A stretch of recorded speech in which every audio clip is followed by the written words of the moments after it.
Mexico's Copper Canyon is both breathtaking and unforgiving. In the 17th and 18th centuries, the Raramuri sought refuge here to escape the forced conversion by Spanish priests or conscription into the mines. The inaccessible terrain gave them freedom. Today, the region is still home to the Raramuri, yet also offers cover to drug cartels who remain almost invisible in its vastness. Our race headquarters for the 155-kilometer course was in Creel, a 4-hour drive from the nearest commercial airport. On race morning, we were transported another 4 hours deeper into the canyons to Batopilas, a colorful, authentic town at the heart of Raramuri country.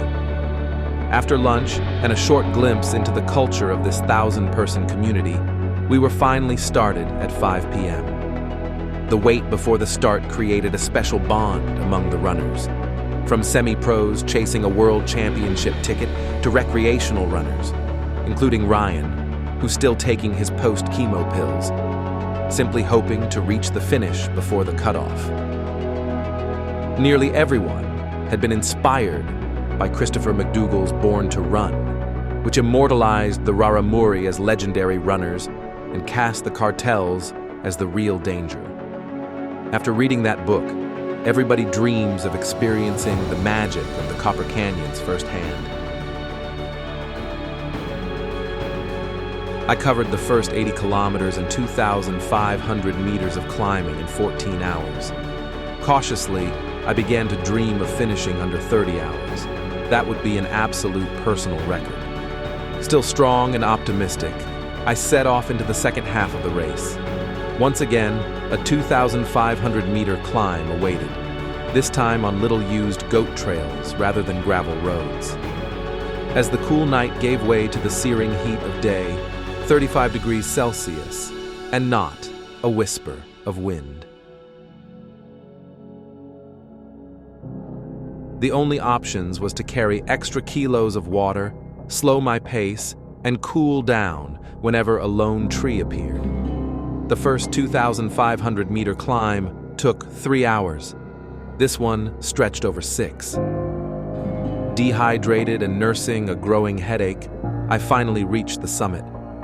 Along the way, I'd tried drinking from streams, but the mineral-heavy water only made my tongue stick to the roof of my mouth. At the checkpoint on top, after drinking clean water, I lay down for half an hour to give my body a chance to absorb the fluids. From Las Cruces, 60 kilometers and 2,000 meters of climbing still remained. The trails stayed treacherous, unused goat tracks, steep, slick rocks, and long stretches all between 2,000 and 2,500 meters altitude. The first hallucinations crept in. A silver lining was that the course merged with the 100-kilometer race, meaning fresher runners passed and helped to pull me along. Over the last 30 kilometers, I unexpectedly became the pacer for Ding, a friendly runner from Singapore who had failed to complete his previous 100 kilometers. This time was determined to finish before cutoff. My own hallucinations were intensifying. Animals in the distance turned into tree stumps when closing in, and checkpoint officials dissolved into rock formations. My dream of 30 hours slipped to 40, but still before the cutoff. After 2 sleepless nights, your brain capacity shrinks to the capacity of a shrimp's. The only thing that matters is moving 1 foot ahead of the other, using your poles to keep balance. As a surprise, the final 7 kilometers still held another 500-meter climb. However, sunrise created the beauty for this ascent. This was followed by the last 2-kilometer stretch through the park surrounding the finish. The finish itself was unforgettable. Fellow runners and spectators were cheering and me feel as though I'd won the race.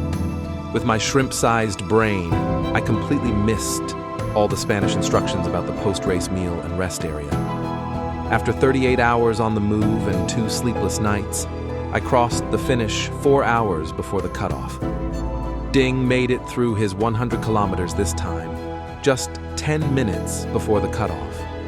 The same was true for Ryan, the post-chemo American, but in the 100-mile race. After a thorough shower in my hotel and a 3-hour sleep, it was time for the party.